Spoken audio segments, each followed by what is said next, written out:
बहुत समय पहले की बात है। दुर्गापुर में एक राजा राज्य करते थे। राजा का नाम अजय सिंह था। अजय सिंह बहुत ही धर्मात्मा और पराक्रमी राजा थे। उनके केवल एक लड़की थी जिसका नाम सोनालिका था। राजकुमारी सोनालिका अभी मुश्किल से 13-14 साल की थी, लेकिन उसकी सुंदरता की चर्चा दूर दूर तक फैली थी। राजा अजय सिंह उसे अपने प्राणों से भी ज्यादा प्यार करते थे। राजकुमारी भी अपने पिता पर जान छिड़कती थी। एक दिन की बात है, राजा अपने सिपाहियों के साथ जंगल में शिकार खेलने गए। राजा के साथ उनके 4 अंगरक्षक थे जो सभी प्रकार के अस्त्र शस्त्रों से सुसज्जित थे। राजा को शिकार के लिए भटकते भटकते दोपहर हो गई, लेकिन एक भी शिकार न मिला। थके हारे राजा अपने घोड़े से उतरकर एक बरगद के पेड़ की छाया में लेटकर विश्राम करने लगे। उन्होंने अपना घोड़ा वहीं पेड़ की जड़ से बांध दिया। राजवीर, मुझे ठंडा पानी चाहिए, राजा ने अपने एक अंगरक्षक को संबोधित करते हुए कहा।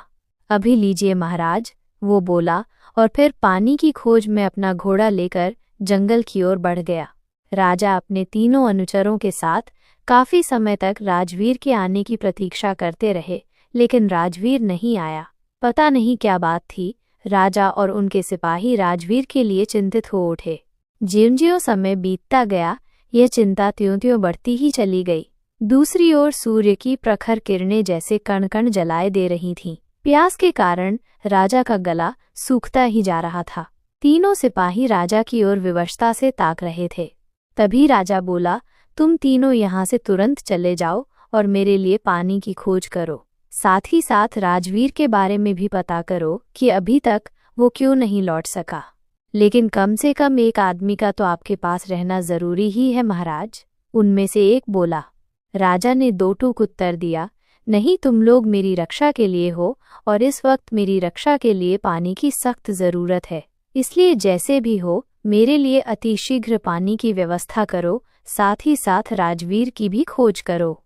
जो आज्ञा महाराज, राजा का आदेश पाकर वे तीनों एक स्वर में बोले और फिर अपने अपने घोड़ों पर बैठकर पानी एवं अपने साथी की खोज में निकल पड़े। लगभग 2 घंटे तक राजा अपने सिपाहियों के लौटने की प्रतीक्षा करते रहे, लेकिन जब उनमें से कोई नहीं लौटा तो राजा चिंतित हो उठे। एक तो चिंता, दूसरे तपती हुई धूप, राजा का गला प्यास के कारण सूखता चला गया। हार कर राजा भी उठ खड़े हुए। अब सबसे पहले उन्हें पानी की तलाश स्वयं ही करनी थी। इस तरह हाथ पर हाथ रखकर बैठने से कोई लाभ नहीं था। राजा ने उठकर पेड़ से बंधा अपना घोड़ा खोला और उस पर बैठकर एक ओर चल दिए। राजा काफी देर तक अपने घोड़े पर बैठे बैठे इधर उधर भटकते रहे, लेकिन उन्हें न तो पानी मिला और न ही अपने सिपाही। लेकिन फिर भी राजा ने हिम्मत नहीं हारी। बार बार निराशा हाथ लगने के बावजूद भी वे दुगुने जोश के साथ अपने काम में जुट गए।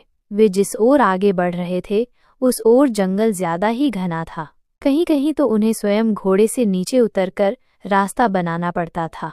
राजा आगे बढ़े ही जा रहे थे।